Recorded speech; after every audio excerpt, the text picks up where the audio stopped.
How often are you surprised that there's a line that gets a laugh you didn't think it was going to get? Never. Never? Okay. You always expect Yeah. a laugh at the end of every line. Yes. Okay. I very actually optimistic. find that I'm surprised when I get a laugh sometimes. For the last piece that I did at 3:30, I had a line in there. It was the piece was about a bee and a yellow jacket that were breaking up because the yellow jacket realized that in order to mate he would have to tear himself in half. And I put a line in there at one point when he explains this to the bee, and the bee says, "Bees us." And I wrote that, and I got done writing it, and I was like, boy, I'm not afraid of puns, but that to me is almost just crossing a line. And talking to several people afterwards, they were like, "Oh, that was my favorite part." And I was like, "Really?" Because that just seemed a little too corny even for me. I was gonna say, what line is it crossing? Just the bad pun line? Just or- just the bad pun line. Was But what I not was- the religious line. No, I wasn't. Yeah, no. Well, it's funny because the woman who performed the part of the bee is very religious and doesn't like to take the Lord's name in vain. So, but she was like, "Oh no, that's hysterical." So she loved it. So Okay. And to interject, that play he's mentioned a couple times, it was great. Okay.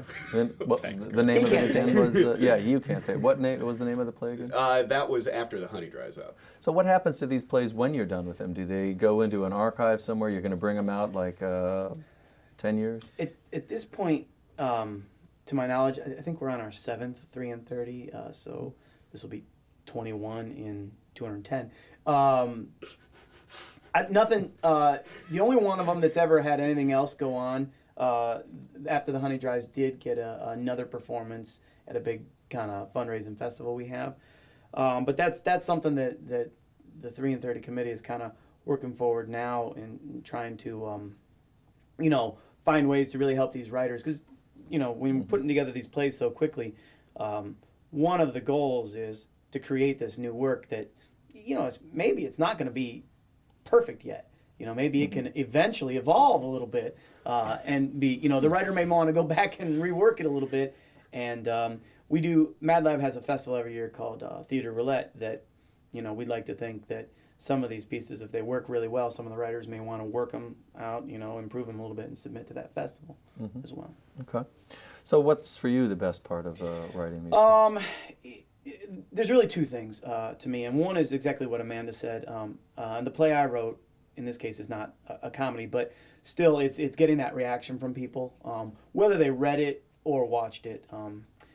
But then two, really, if I finish something and I'm really feel like I did a good job, I really feel like I got something written well, that moment's a big deal for me too. When I finish it and I realize, yeah, I really like what I wrote. I feel like I created something cool here.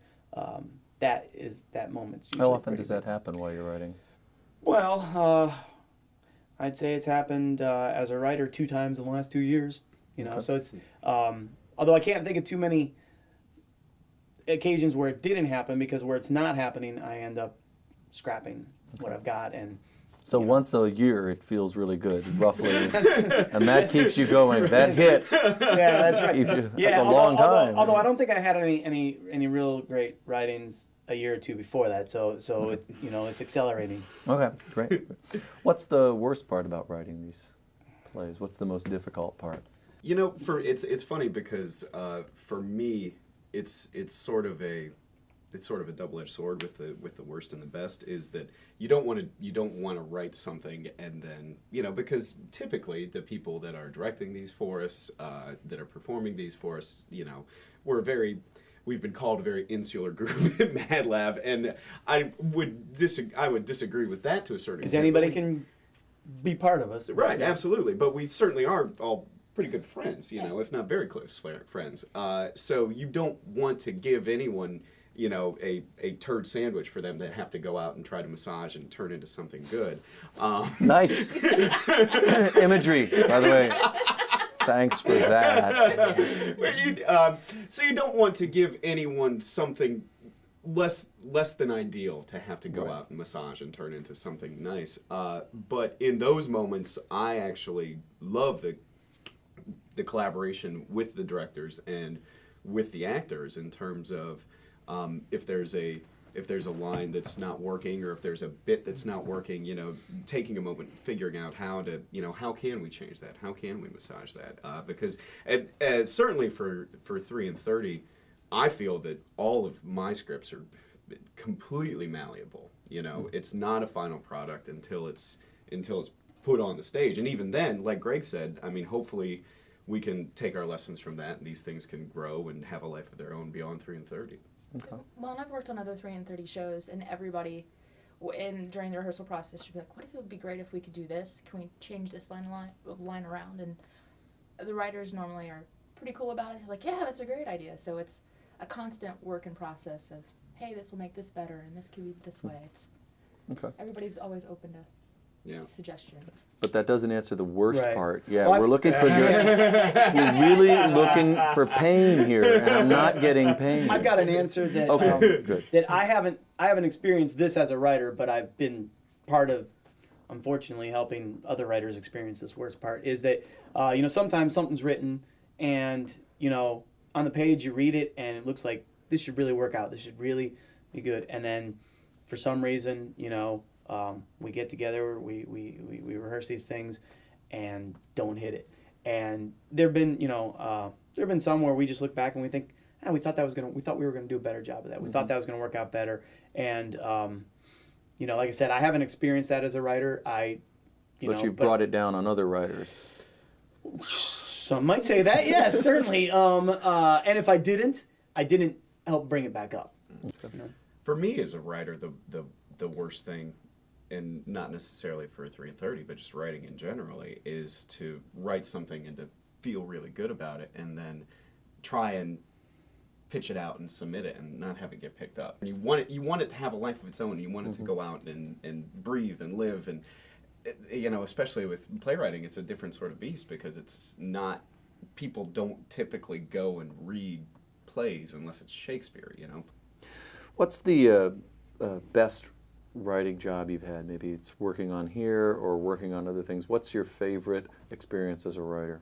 MadLab does this thing called 24, probably once or twice a year, and it's where they get a big group of actors, 4 or 5 writers and 4 or 5 directors.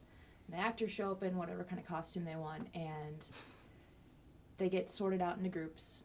Writers take home like 4 or 5 actors that they're going to write a play for, and then you write a play overnight. Actors show up the next morning, they rehearse it, and that evening they perform it. So you get a whole play in 24 hours. And that's always fun to do, because you get people in like goofy costumes, you get off-the-wall subjects. And for you? For many years, I used to write MadLab's newsletter. I would go out, in theory, once a week.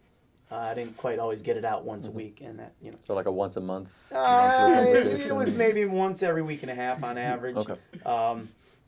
But it was a lot of fun, because I would always write about a lot of things we had going on, because in our space there would be our shows, other companies renting, there would be concerts, there would be traveling circuses, so on and so forth. And at the end I added a section called the part where I just tell you stuff, and I'd write about my cats, or the Indians, or the new Julian Cope album, whatever. I used to keep running into people that I barely knew at bars that told me they read it and all that, and it was a lot of fun. Although eventually I got to the point where I figured I'm not going to be able to get this out every week, and so we got someone a little bit more what's the word, on top of it, There you go. To write it.